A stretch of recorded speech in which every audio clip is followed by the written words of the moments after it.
Irmãos, é uma alegria muito grande compartilhar a palavra de Deus.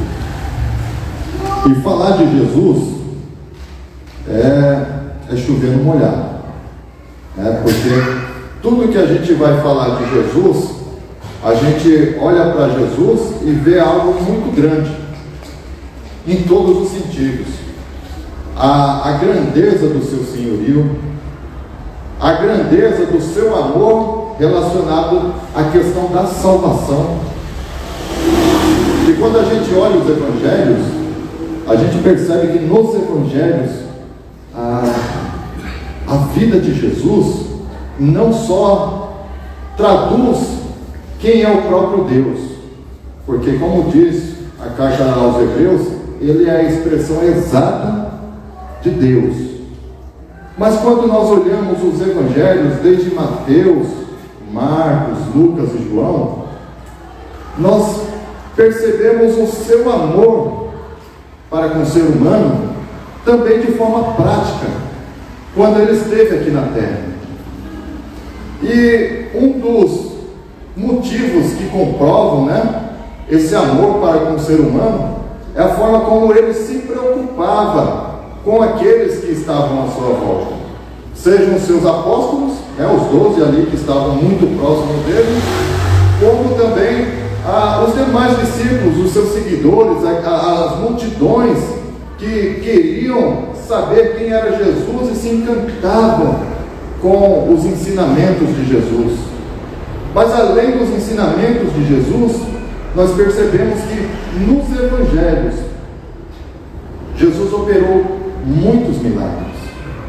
E esses milagres muitas vezes iam ao encontro da necessidade, seja de uma pessoa só, de uma família só, ou de multidões. E esses milagres eram operados para não só aliviar a dor dessas pessoas, mas para trazer um ensinamento também. Então, os milagres de Jesus, eles nos trazem ricos ensinamentos, até os dias de hoje, não só naquele contexto em que ele viveu. O Evangelho de João diz que os milagres foram tantos que não caberiam em todo livro que fosse ter que ser escrito. O próprio apóstolo João, ele disse que o que estava escrito era o suficiente para que as pessoas soubessem que Jesus é o Filho de Deus e que nele há poder para operar milagres. Algumas igrejas ou ensinamentos transmitem um ensinamento falso de que Cristo fez milagres na sua infância. Algumas pessoas dizem que Jesus, quando era pequeno ainda, menino, criancinha, ele estava brincando e algum animalzinho que morria perto dele, um pássaro, por exemplo, ele pegava aquele pássaro que havia morrido e ressuscitava aquele pássaro, e o pássaro voltava a ter vida. Alguns ensinamentos também diziam que Jesus, quando brigava com alguém, olha só, Jesus, na sua infância, quando brigava com alguém, se ele falasse algo contra outra criança, aquela criança morria fulminada. Irmãos, contos da carochinha. Não há nada que comprove isso. Pelo contrário, o que a Bíblia diz é que no Evangelho de João, no capítulo 2, ali foi onde ocorreu o primeiro milagre de Jesus. No Evangelho de João, lá na festa de casamento em Caná da Galileia, diz que aquele sim foi um evento que marcou o início do ministério de Jesus. Ali afirma com clareza que a transformação de água em vinho foi o primeiro milagre que ele realizou. Devemos nos lembrar também que João ele registrou todos esses sinais no seu evangelho com o objetivo de comprovar para as pessoas de que Jesus é Deus. O objetivo principal de João no seu evangelho é mostrar para aqueles que lessem os seus escritos de que Jesus é o Filho de Deus. E para que assim as pessoas passassem a crer em Jesus e fossem salvas por Jesus. Então, dentro desse contexto, eu gostaria de convidar vocês a abrir as suas Bíblias no Evangelho de João, capítulo 2, a partir do versículo 1.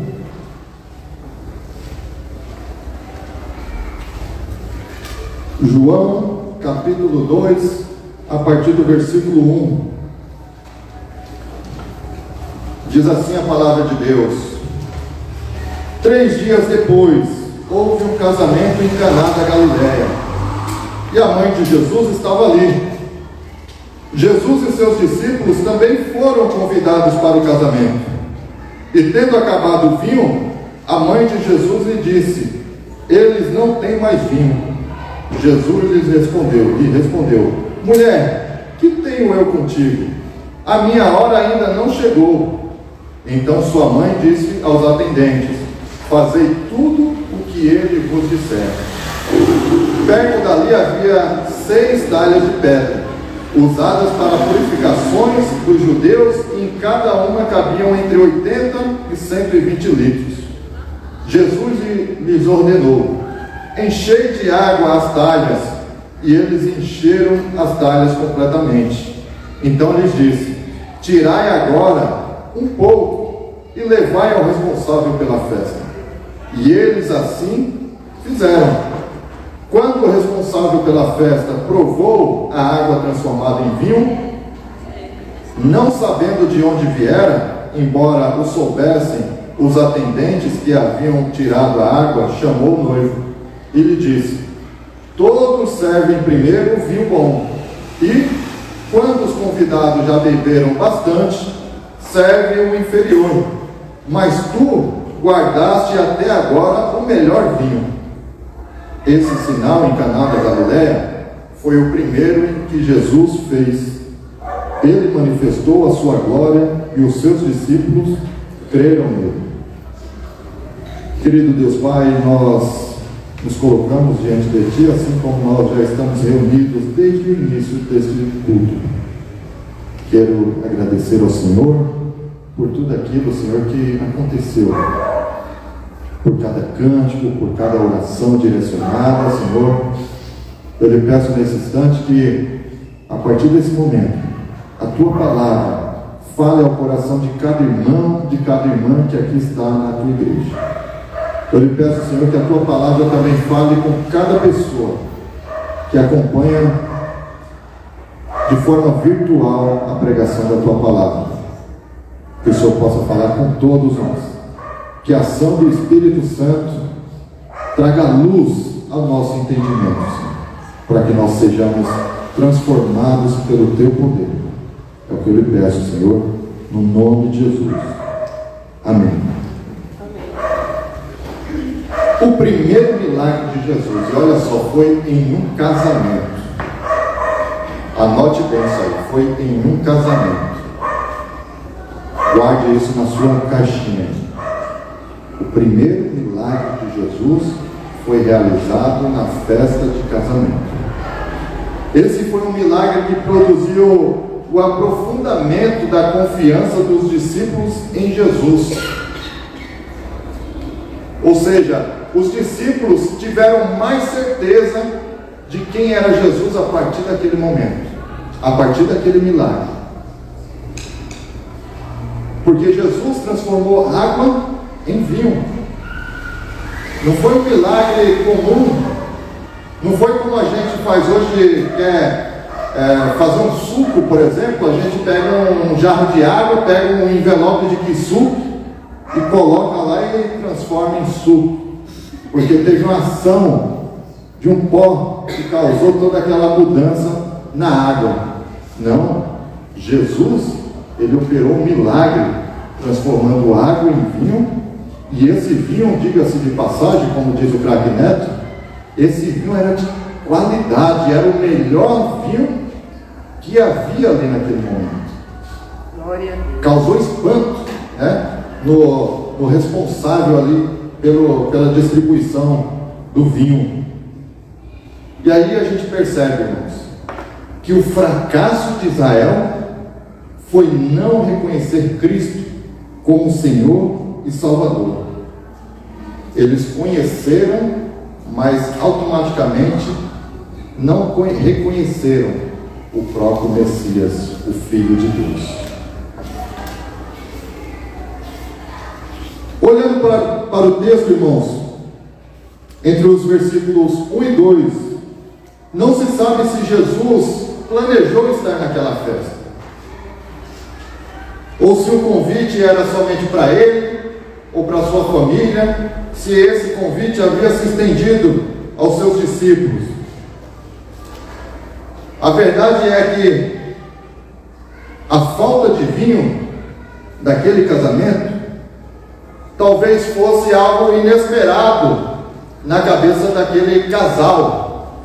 Talvez esse casal nem soubessem que haveria essa possibilidade de faltar o vinho.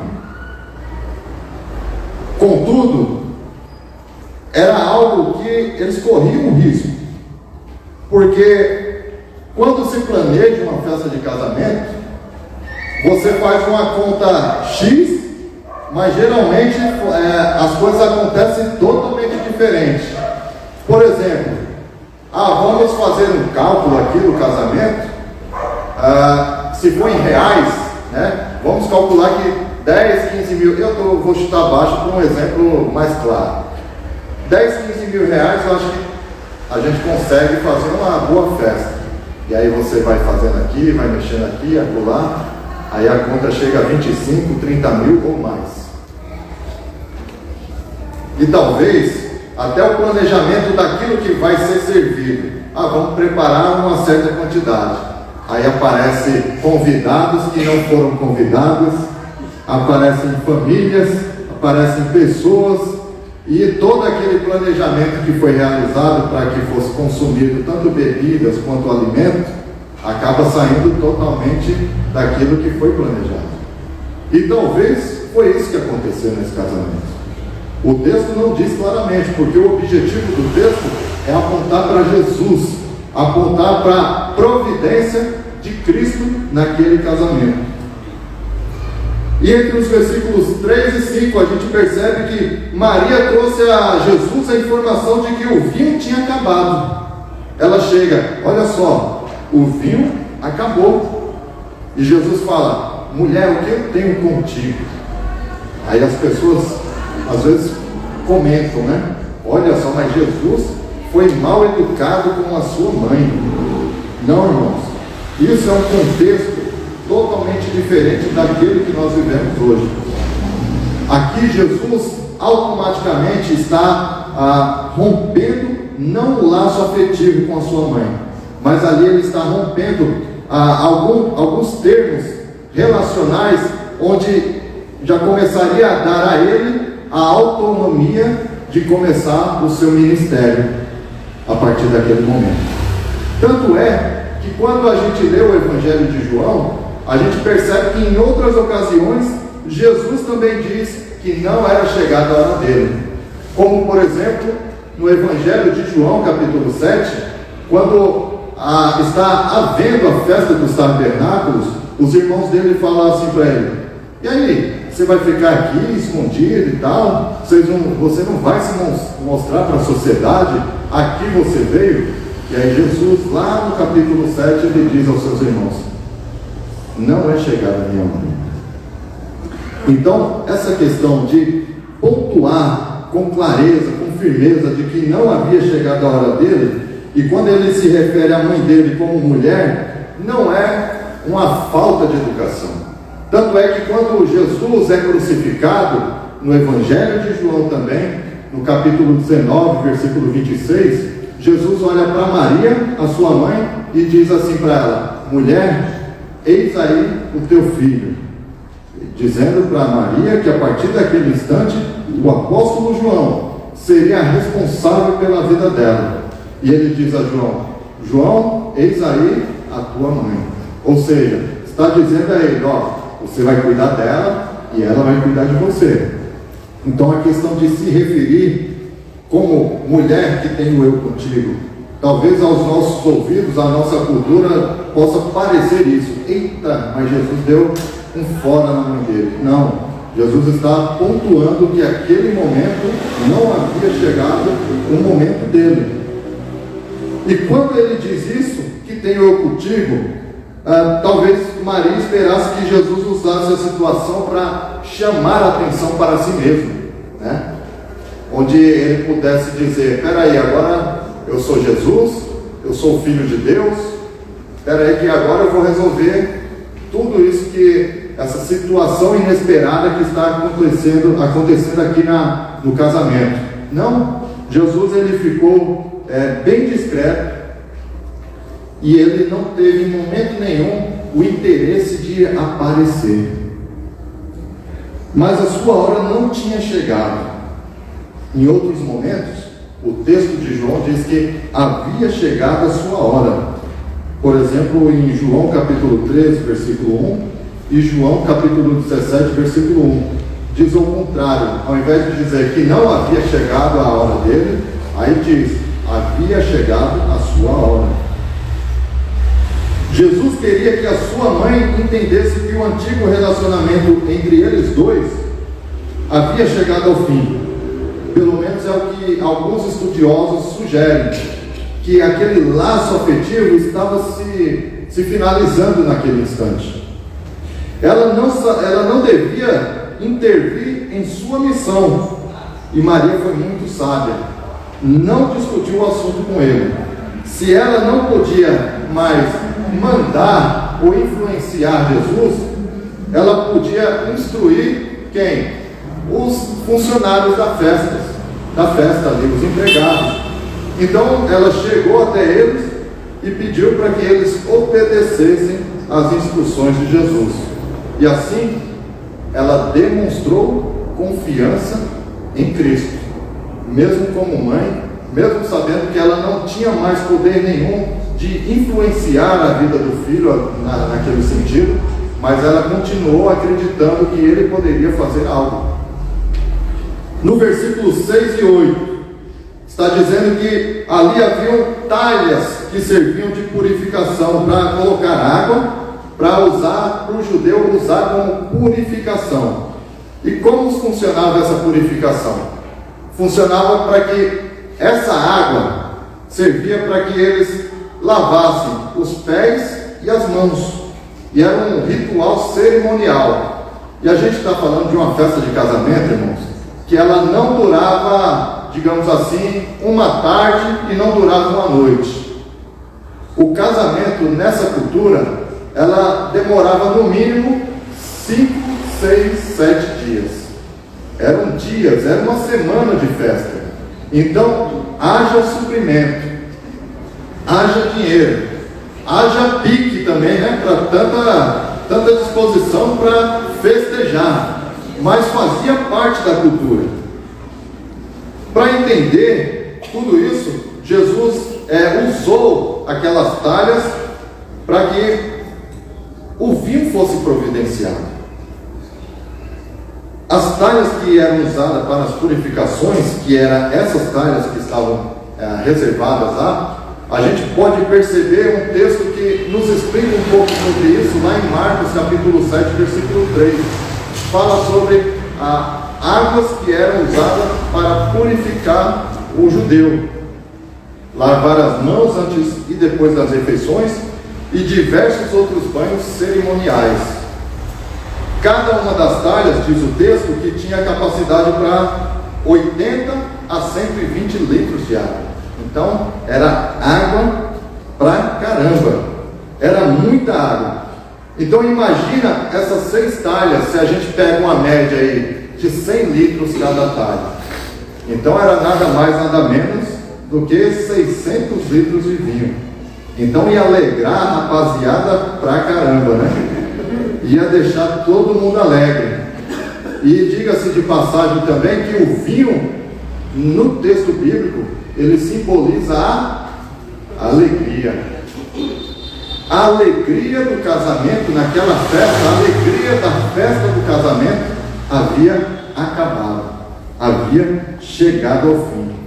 Estando cheios de água, Jesus instruiu os servos a tirar essa água de lá.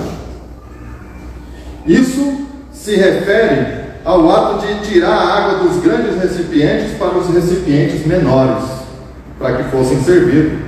O que era retirado era então levado ao mestre-sala, ao responsável pela festa.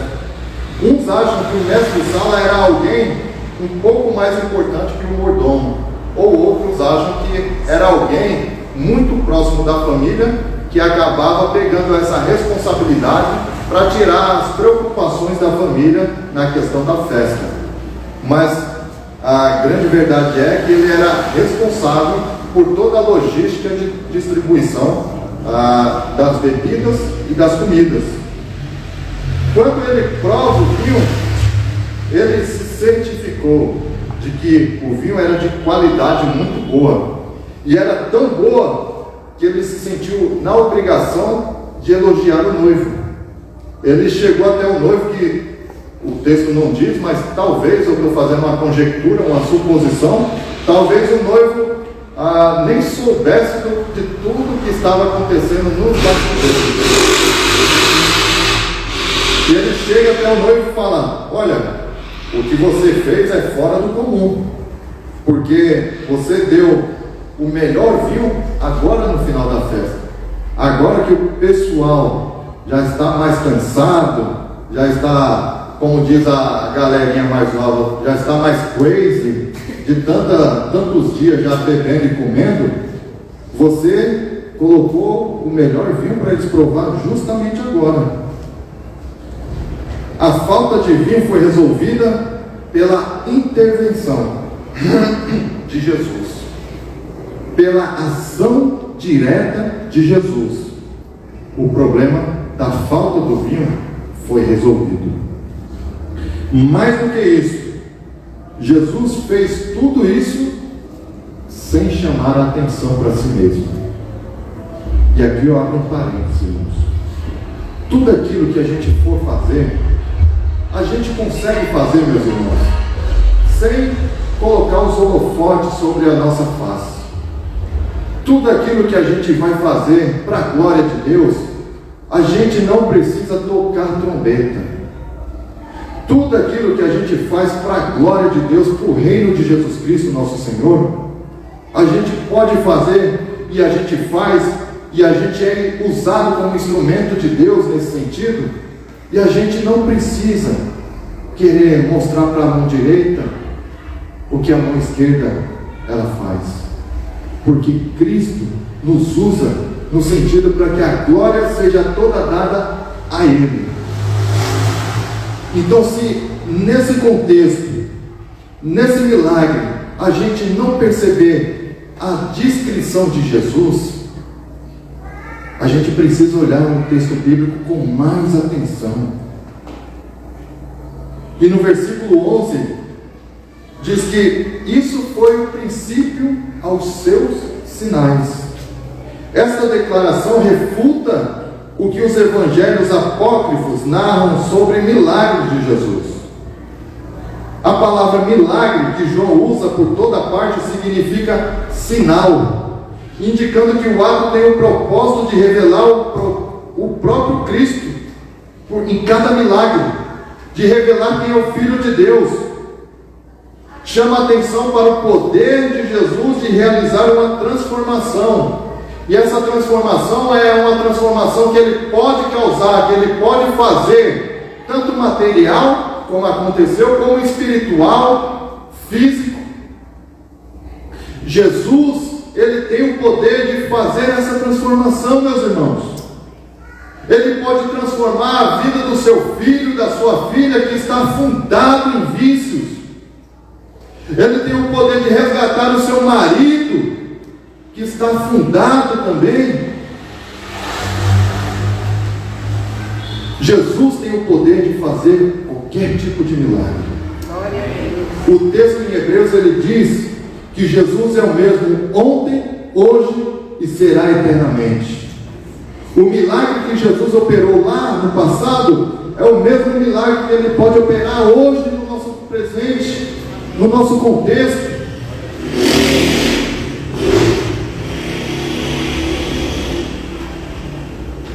Glória, nesse caso, é um termo que chama atenção para o poder de Jesus de realizar uma transformação em todos os sentidos. E ele devolveu aquele casamento, aquela festa, a alegria que estava faltando, a alegria que estava no fim.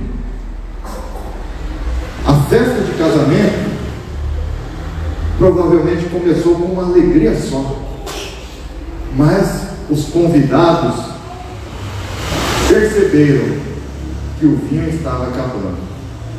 Talvez os noivos não percebessem. E às vezes na vida do casal, às vezes acontece algo parecido. Nós nos casamos com toda alegria, com toda admiração. Nós juramos conquistar o mundo, se for possível, para dar a nossa amada ou ao nosso amado.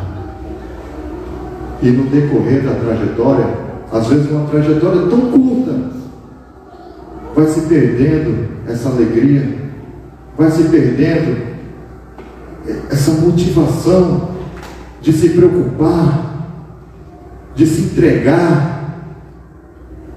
E às vezes isso vai se perdendo e a gente não vai percebendo. Às vezes aqueles que estão à nossa volta percebem o que está acontecendo, mas nós não abrimos nossos olhos para aquilo que está caminhando, para o que está caminhando.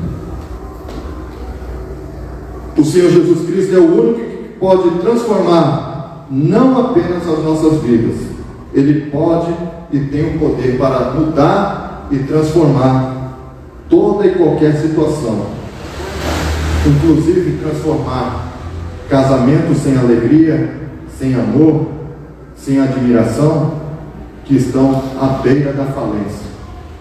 Jesus Cristo é capaz de transformar tudo isso em alegria. Jesus ele tem o poder de devolver aquilo que foi perdido por algum motivo, por alguma situação, por alguma questão, trazendo transformação ao casal. E essa transformação começa quando ambos, tanto o homem quanto a mulher, reconhecem as suas culpas, os seus pecados e percebem que suas necessidades só podem ser supridas e transformadas através de Cristo.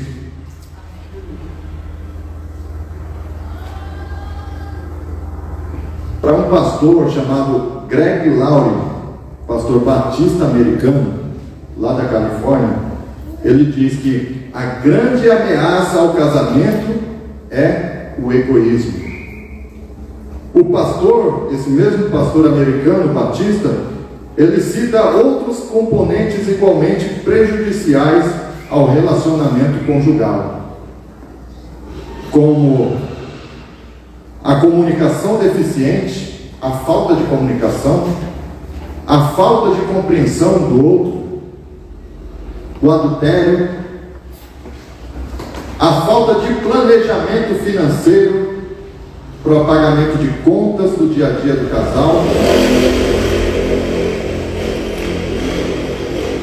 Sobre a comunicação, esse mesmo pastor ele diz: conflitos na vida de casados vão surgir.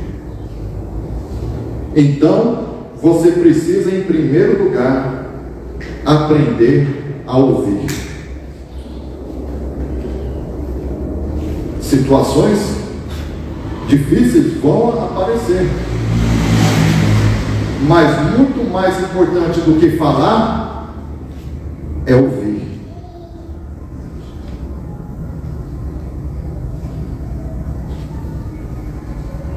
Eu diria um pouco mais, que é necessário que nós, como casais que estão aqui nessa noite presentes, aqueles que nos assistem, e aqueles que pensam em aprofundar ainda mais o relacionamento de compromisso, de noivado para um casamento, em muitas situações o casal precisa abandonar o orgulho e a arrogância, porque abrindo mão desses tipos de sentimentos, desse tipo de postura,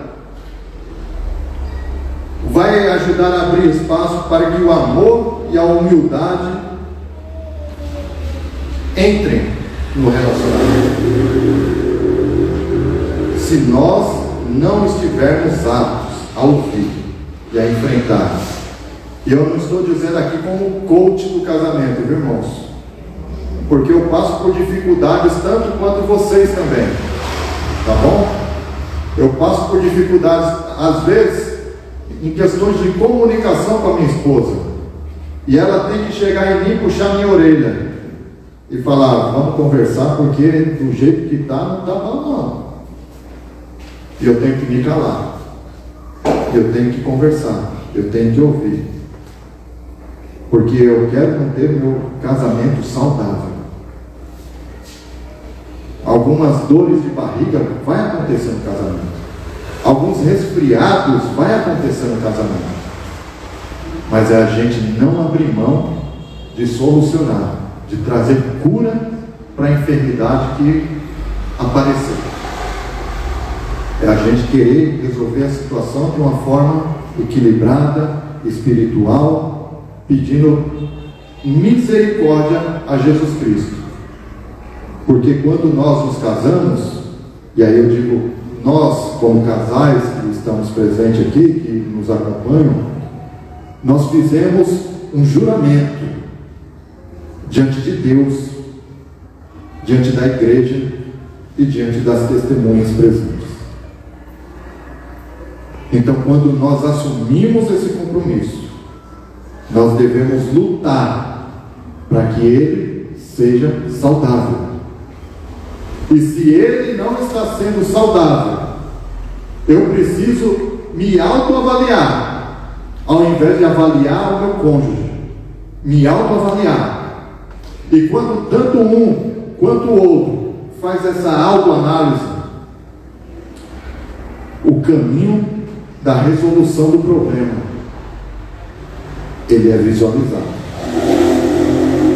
E o casal, nesse sentido, precisa andar para que isso seja vivido, irmãos.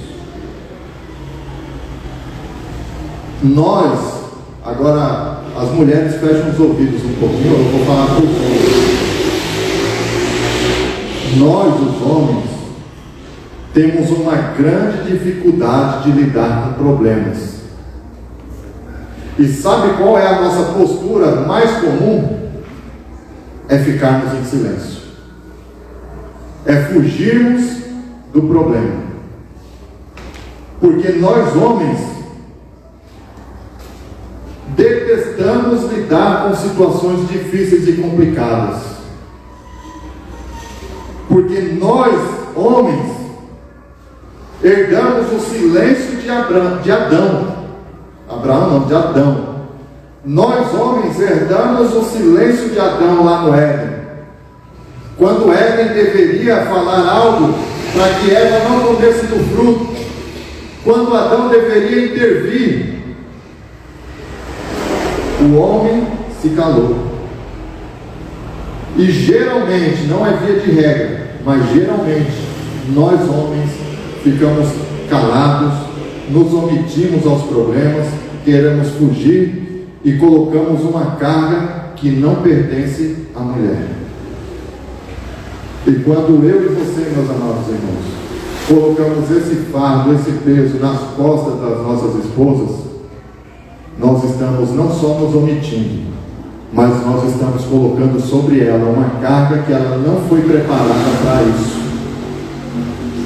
E todo o desgaste emocional, todo o desgaste psicológico, todo o desgaste afetivo acontece por conta disso, porque elas não foram projetadas para isso. Como diz a palavra de Deus, a mulher é como um vaso frágil que precisa ser cuidada. E a mulher da mesma forma, irmãos. A mulher precisa ter essa compreensão dessa deficiência que nós homens possuímos. Para as mulheres é um pouco mais fácil lidar com problemas, com situações adversas.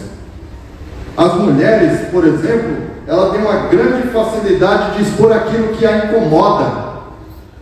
E quando ela não fala, já dizia o poeta ou o filósofo, haverá sinais. A mulher pode não falar, mas haverá sinais. Ela vai mostrar. E aí cabe a nós homens acordarmos para isso. Muitas vezes, o que é óbvio para mim, a minha esposa, ela tem que desenhar. Porque ela fala, mas é tão óbvio. Eu falo, então desenha. Porque o óbvio eu não estou conseguindo entender.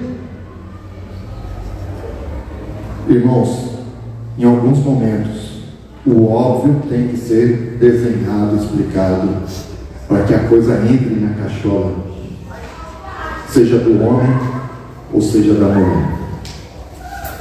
As mulheres, elas tratam dos seus problemas de uma forma muito mais tranquila, muito mais aberta. Um exemplo, vai no salão de cabeleireiro, vai no salão de beleza, elas estão tratando dos problemas do dia a dia.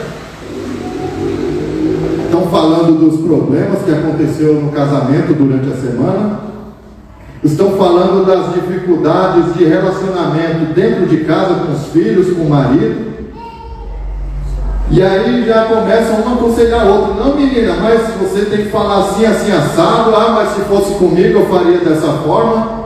E aí começa a ter aquele network, né? Começa a ter aquela troca de informações. Agora nós homens, quando nós vamos a um cabeleireiro, vamos na barbearia, né? Que agora é barbearia, né? Não é salão de cabeleireiro. A gente chega, o cara fala salve, e a gente suave. Oh, beleza, fechou. A gente senta ali, o cara corta o cabelo, fala uns 5 minutos de futebol, fechou, tchau. A gente não fala, a gente não conversa. O máximo que a gente conversa é de futebol. A gente é expert, só que não em futebol. A gente fala muito, mas os problemas que precisam ser tratados, nós não tratamos. Meus irmãos, se você estiver passando por dificuldades no seu casamento, não se isole, não fique fechado, isolado. Procure ajuda enquanto se pode resolver a situação. O grande erro da maioria dos casamentos é de procurar ajuda quando o prédio já está tomado pelo incêndio. E geralmente, quando o prédio está tomado pelo incêndio, não há nada mais o que se fazer, a não ser tentar apagar as chamas para procurar se há, quantos há mortos e feridos lá dentro. Por isso que é necessário o relacionamento entre os irmãos, entre as famílias, para que a qualquer sinal haja um pedido de ajuda. Não se isole, meus irmãos. Não seja mais um nas estatísticas. Diz uma pesquisa, e eu não trouxe esse dado preciso, mas é o que dizem algumas pesquisas, de que o divórcio entre os evangélicos tem crescido. Irmãos, não vamos contribuir com essa estatística, por favor. Vamos convidar Jesus Cristo para transformar o nosso casamento em algo bom, trazendo alegria, aquela alegria que nós tínhamos, que você tinha lá no início, que vale a pena, que estar casado vale a pena ter uma família, constituir uma família, para que haja transformação, para que volte a ter a alegria e a admiração que havia antes. Nós, como cristãos, meus irmãos, nós não podemos considerar o divórcio como uma opção. O divórcio não pode ser uma opção para nós. Agora eu falo abertamente, assumindo o risco. A não ser que você é agredido, sofre agressão no seu casamento. Não fique casado com uma pessoa que você é agredido. Não pode. Ah, mas Jesus não quer que eu separe. Mas Jesus também não quer que você apanhe todo dia do seu marido. Denuncie. Denuncie. Quando nós assumimos a responsabilidade do casamento, é para que o marido cuide da esposa, para que a esposa cuide do marido. O milagre de Jesus pode ser operado no seu casamento, e o milagre de Jesus pode acontecer na sua família, em nome de Jesus. Então, meus irmãos, vamos procurar compreender. Não vamos, sabe aquela velha história de contar até 10? Aprendamos a contar até 10. Sabe aquela questão da mulher se cuidar do marido? Continue se cuidando do seu esposo.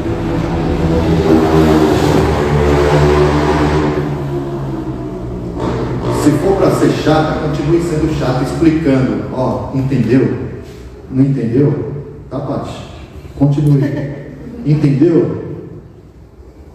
Até entendermos. Até entender. E maridos, vamos cuidar das nossas esposas.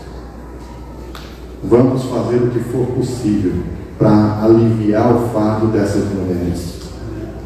Vamos assumir a nossa posição. Não é porque a gente trabalha o dia todo que a gente pode chegar em casa e jogar sapato para um lado, roupa para o outro, toalha molhada em cima da cama. Irmãos, ajudar a lavar uma louça não vai tirar a mão de ninguém. Ajudar a arrumar a cama não vai ferir a sua masculinidade. Tá bom? Da mesma forma, a esposa não precisa falar que acabou o gás assim que a gente chega do trabalho.